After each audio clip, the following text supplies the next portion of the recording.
I think he should be in the G League. He's not ready to play in the NBA right now. The media has never paid this much attention to the 55th pick before, but Bronny James has never been the 55th pick before. The Los Angeles Lakers select Bronny James. Everyone criticizes and looks closely at everything Bronny does. Nobody in America cares that Mad Bronny dog. James played 3 minutes and grabbed 1 rebound at 11 o'clock at night. You can't blame anyone but Bronny and his parents. But there may be light at the end of the tunnel. But first, don't forget to like and subscribe if you want to be informed of new videos. Things could not have gone worse for Brandon James. In the first 3 preseason games, he was the worst player in basketball, averaging less than a point on just 1 of 11 shots and missing all 4 of his 3-point attempts.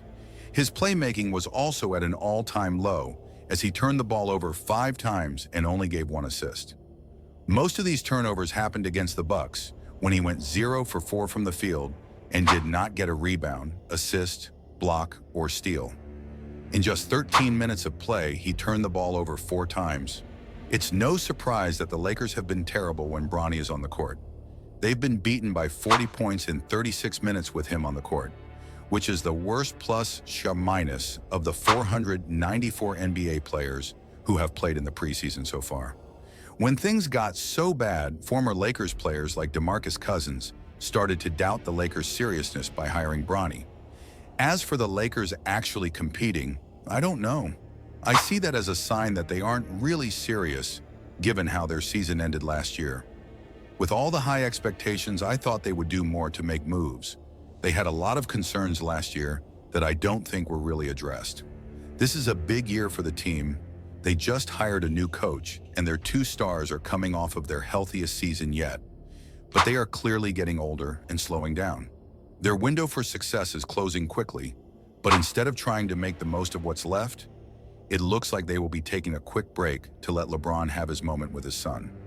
This goes against everything the Lakers are trying to do, but they won't let this criticism stop them from letting LeBron and his son make history. Shams said that the Lakers plan to play Bronny James alongside LeBron James on the first night of the season. This will be a historic moment, but it doesn't seem like it was earned, mostly because Bronny doesn't look like an NBA-level player. In his first 2 preseason games, he missed 6 of his 7 shots and finished with a combined -28 in 29 minutes. He looks lost even when he's going for the basket. It's almost like he doesn't know what to do when his defender's in front of him. In one game, he turned the ball over 5 times. 2 of those turnovers were lazy passes, and 1 was on a simple inbound. His handles also look shaky. Since his dribble was picked off in the backcourt, he traveled and he set an illegal screen. All of this happened in just under 36 minutes of total play. His defense has been the only bright spot. He had 3 blocks against the Minnesota Timberwolves in the opener, but defenders have taken advantage of his small size to take him to the paint and score over him. On top of that, you can't be an absolute zero on offense, which is why it's hard to see him carving out a role in the league. Just yet, it's not surprising to see him struggle against NBA competition. He averaged just 4.8 points per game on 36.6% shooting in his 1 year at USC. He didn't look ready during the Las Vegas Summer League, where he averaged 8.8 points on 35.0% shooting. When Bronny had a poor showing in college, you had some people saying that his game was meant for the league, not for college, and then Summer League happened, and the same people made excuses, once again saying not to look too deeply into Summer League stats, but now nothing has changed in the preseason. It probably won't get any better during the regular season, when he'll be facing even better players in defensive schemes, as well as more eyes and pressure to live up to the high expectations.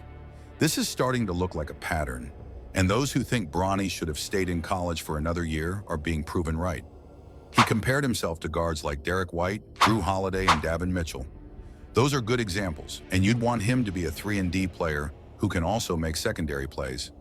However, it's hard to believe those comparisons when you haven't shown that you can consistently make threes. He only made 3 of 19 shots in the Las Vegas Summer League and 16 of 60 shots in college. Besides that, he can't really score at the rim either, even though he had one of the best verticals at the draft combine, because he is only 6'1" and has trouble finishing over taller defenders. That's why he relies on the floater, but his touch on it hasn't been great either, and no team is going to play through Bronny when he does play. That's what elite role players do. However, that doesn't seem like the best way to achieve success right now, because Bronny has poor shooting and high turnovers when he does play. He doesn't add much to the team, and their opponents have been able to take advantage of the situation. As a Lakers fan, that's the last thing you want. Even if the Lakers start well, putting Bronny on the court could waste all their hard work, and they'll be back where they started, trying to climb back up the standings. That would be a repeat of last season, when they were always trying to rally comeback wins, leaving them fighting for a playoff spot. With legends like LeBron and AD, you'd expect more than just a play in the game. However, there was one bright spot.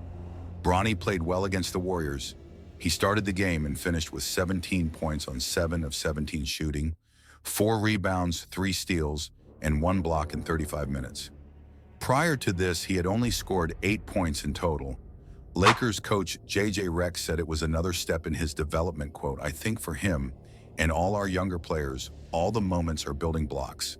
Not just the good moments, the bad moments are learning opportunities. I think you have to have a level of patience, a level of optimism. I'm very confident in the level of work that our young guys have had." So again, I think for him, I'm sure it felt good to have 17 points. I'm not even remotely concerned about that. It's not even on my radar, or like we're trying to help him grow into a great basketball player. But one good game doesn't change the reality of the situation. Bronny needs to spend the bulk of this season in the G League, so it might be a good idea to get Bronny on the court with LeBron once the season starts, so they can get the historic moment done. With after this, he can focus on his development and his career. This likely means a trip to the G League where he would play for the South Bay Lakers. This seems to be the best move for Bronny. He will get away from the media spotlight and will be allowed to make mistakes without having everyone criticize him. All young players make mistakes, so it's only natural for Bronny to do so. But because of the hype around him and the fact you had LeBron saying that Bronny was better than a lot of NBA players last year, it only highlights Bronny's mistakes. Although the chances are slim, there is a path where Bronny can carve out a role in the NBA.